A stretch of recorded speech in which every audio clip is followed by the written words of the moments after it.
अमरावती जिल्ह्यातील दर्यापूर तालुक्यातील Yevda police station अंतर्गत सांगळूज शेत शिवारामधील भांगडी तलावामध्ये आज रविवार रोजी सकाळी शेतकरी व शेतातील वन्य प्राणी हाकलण्यासाठी गेले असता त्यांना कोरड्या तलावात मानवी सापळ्याचे अवशेष ठिकठिकाणी पडलेले दिसून आले।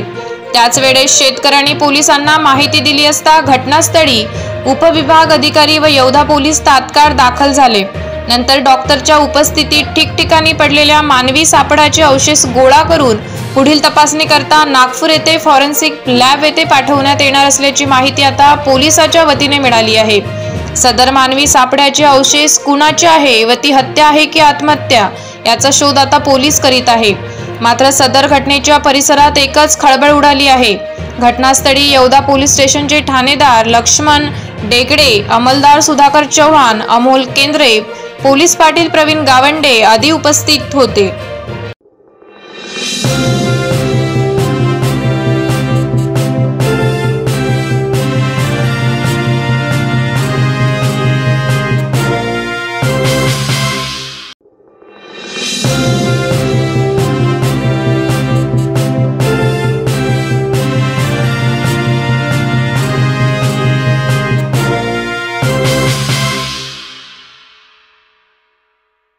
अशाच वेगवान घडामोडी पाहण्यासाठी आताच आमच्या जनविकास न्यूज चॅनलला सबस्क्राइब करा आणि रहा रोज अपडेट।